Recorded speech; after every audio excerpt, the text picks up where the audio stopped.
Bismillahirrahmanirrahim.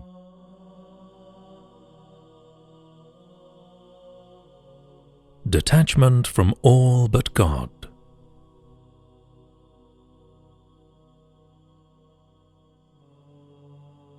Sayyid Hashim's first experience of tajarrud, or detachment from all but God. The following incident was the result of Mr. Qadi's instruction to Sayyid Hashim. Mr. Qadi had given him instructions to tirelessly oppose his nafs, or ego, and to deal with the difficulties caused by others. The story is as follows.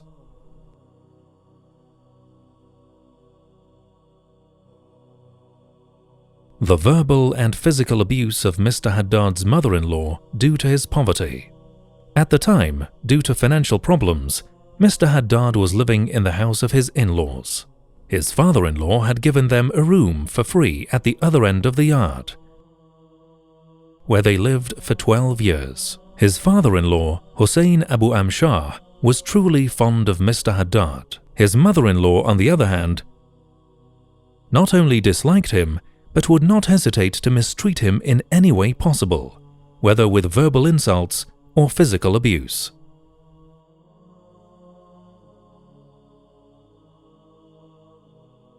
She was a physically strong, sharp-tongued and brave lady from the Janabi Arab tribe. No man dared to trespass by her house at night due to her protecting her family and daughters.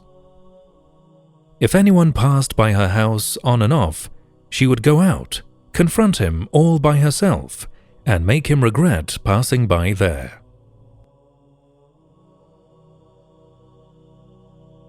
Mr. Haddad said, "There were many bags of fragrant rice and tins of oil stacked on top of one another in the middle of the yard between our room and theirs. They did not share any of them with us. Not only that, but my mother-in-law, whose name was Najiba, deliberately wanted to see me in difficulty and hardship, as if it gave her pleasure. My wife and I did not even have a mattress or quilt to sleep on.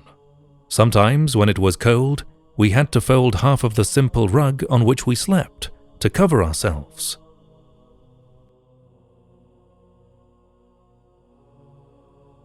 I used to go to work every day, but many of my clients were poor. Since many of them knew my character, they used to buy things on credit, but many of them would never pay their debt.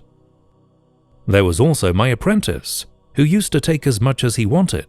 This usually left me with nothing except 50 or 100 fulus, an amount sufficient only to buy bread and fuel.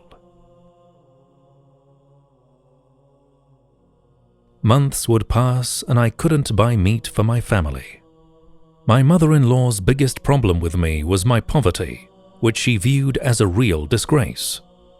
Instead of helping us out with this condition, given that they were rather rich and able to help, she would try to damage and ruin anything of ours to add to our difficulty and hardship.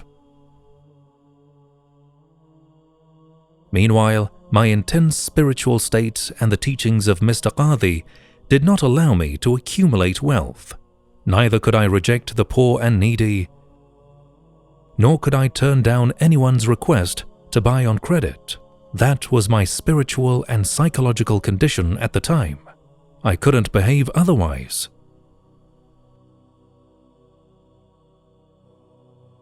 Ayatollah Qadi's instruction to be patient. Mr. Haddad added, "My wife was also patient and tolerant. But still, how much could she take?" I went to Mr. Qadi several times and asked him, "The verbal and physical abuse of my mother-in-law has reached my limit, and I cannot take it anymore. Please permit me to divorce my wife." The late Qadi answered, "Except for this problem, do you love your wife?" I said, "Of course." He inquired, "Does she also love you?" I replied, "Yes, she does." He concluded, "You have no right to divorce your wife. Go and be patient, for your spiritual growth rests in the hands of your wife. Based on what you say, God has planned your spiritual training to come through your wife. You must be patient and put up with this condition." I respected the late Qadi's instructions to the last detail, so no matter how much my mother-in-law added to my distress, I remained patient. One night I came home from work after sunset. I was exhausted, worn out, hungry and thirsty. I opened the door and started crossing the yard towards our room. There she was, sitting by the small pool that is built in traditional Arab houses. It was very hot, so she had uncovered her legs and was pouring water on them from the tap. The moment she noticed my presence, she started insulting me, swearing at me, and cursing at me with no end.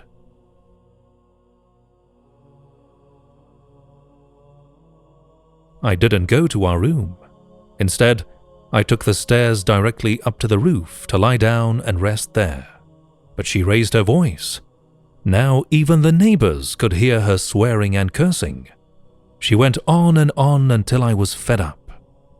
Then, without talking or saying a single word, I came down from the roof and left the house with no clear destination. There I was, wandering around from here to there, without knowing where I was going. The first degree of tajarrud, or detachment from all but God. Mr. Haddad continued, "Then I suddenly saw that I became two. There was a Sayyid Hashim whose mother-in-law was abusing and insulting, and then there was myself, transcendent, disentangled, and aloof or mujarrad, and all-inclusive. None of those swear words was affecting the real me. In fact, she was not swearing at this Sayyid Hashim at all. This I was never the target of an insult or abuse. The other Sayyid Hashim, of course, deserved every curse and swear word. But this Sayyid Hashim, which I found to be my real self, didn't deserve to be cursed, and couldn't be cursed at all. Even if she were to curse and swear all her life, none of it would reach this I.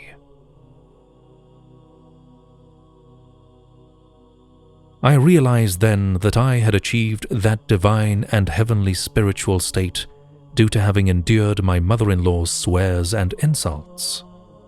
This spiritual opening and illumination was the result of following the instructions of my master, the late Qadi. Had I refused to do what he said, and had I not tolerated my mother-in-law's harassments, I would have remained the same old Sayyid Hashim, who was always depressed, unhappy, weak, confined, and stressed. But with the grace of God, now I was a new Sayyid Hashim, at a superior status and an elevated position. Now, no sorrow or worry about this world could upset me anymore.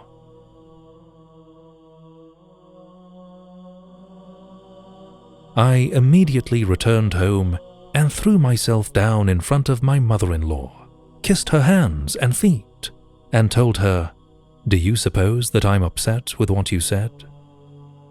No. From now on, call me whatever you want, for it will be a blessing."